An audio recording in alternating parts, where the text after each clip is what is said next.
Sometimes humans aren't too smart.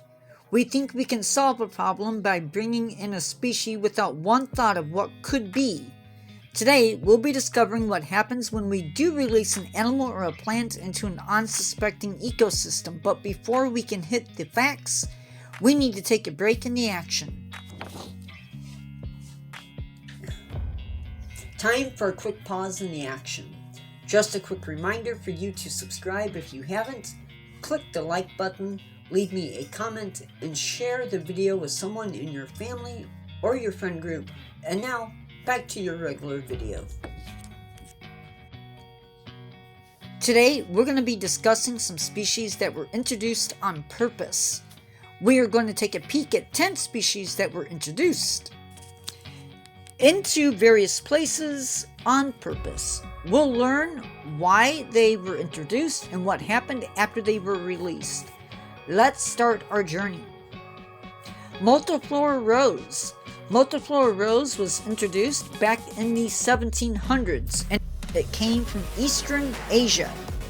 It was brought in as an ornamental flower for erosion control and even as a living fence. Why was this a mistake? This plant forms dense thickets, and it has a habit of crowding out native species. Currently, it is located in 41 states. The channeled apple snails, or golden apple snail. They were introduced into Hawaii in 1989 and in California in 1997. And they may be in other states as well. They came from South America. These snails were imported for aquaculture purposes and even for the pet trade. Now, they were either released or escaped. This species eats crops, outcompetes native apple snails. It also has another nasty little trick. Their bright pink eggs are also toxic and shouldn't be handled with bare hands. They can be found within 7 states in the United States. Cane toads came from South America. They can now be found in Florida and Hawaii, but Australia also has it bad. They are also found in Taiwan, Japan, New Guinea, the Philippines, Bermuda, Egypt, Thailand, and Korea, and they have been introduced elsewhere as well. In Hawaii, they were introduced on Oahu in 1932. They were introduced to control insects that were feeding on sugarcane. In Florida, they were brought in by animal importers. They may also have escaped from a local zoo. In other places, they were being used for pregnancy testing and managed to escape. In Australia, they number around 200 million and are feeding on, what else? Native species. In Australia and other places, they were imported to help control the cane beetle in 1935. Eucalyptus trees. One of the species that we have here in the U.S. is the blue gum, a species of eucalyptus. It was brought in as an ornamental during the 1850s. It arrived to begin with for timber and for reforestation. It was also planted for timber, as windbreaks, and for fuel. However, it proved to not be worth much for timber purposes, as it has a habit of drying and then twisting. Since then, it has been used for pulpwood, essential oil extraction, and even honey.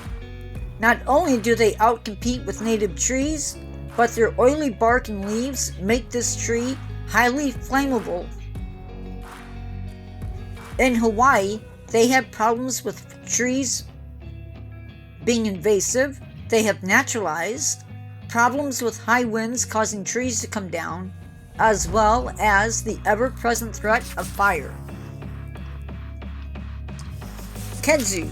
Kudzu entered the United States in 1876 as an ornamental, but by the 1930s through the 1950s, we began using it for erosion control. This plant grows, and I'm not kidding, a foot a day, with a mature vine being as long as 100 feet. It grows over anything, and I do mean anything. It outcompetes native plants and can grow in such a way that it can block out the sun from reaching the ground. They can send out roots at nodes along the vine, which produces new plants from runners. Kudzu originated in Eastern Asia. Northern pike.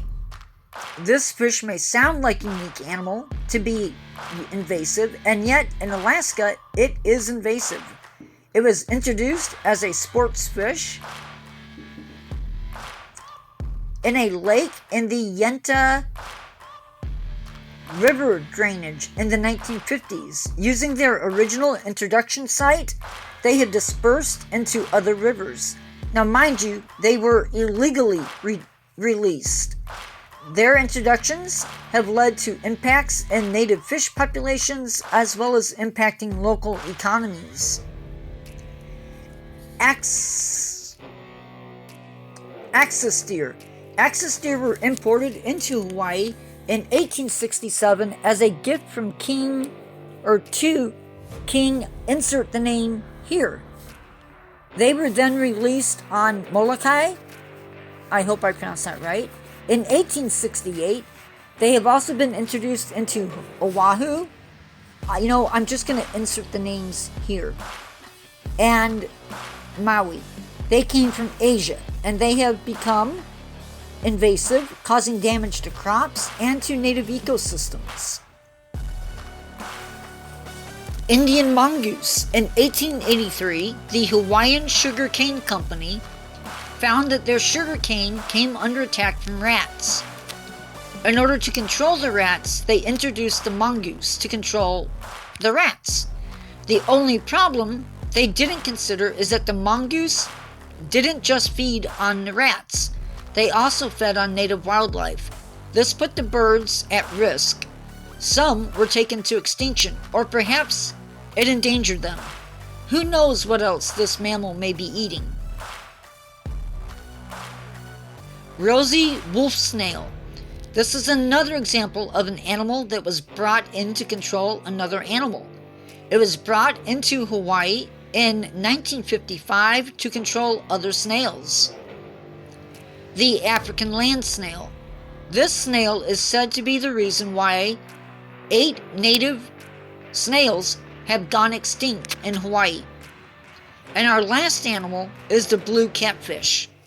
Again, we're looking at an example of an animal that was moved from its native region and were introduced into rivers that it was never meant to be in. The introduction started in the 1970s, and they have spread out from there. They have an advantage over other catfish in the river in that they can enter into the Chesapeake Bay and feed out in the bay and then return to the rivers. Here, they consume other prey species, and in doing so, they harm the ecosystem of the bay. And with that, I will see you in the next one.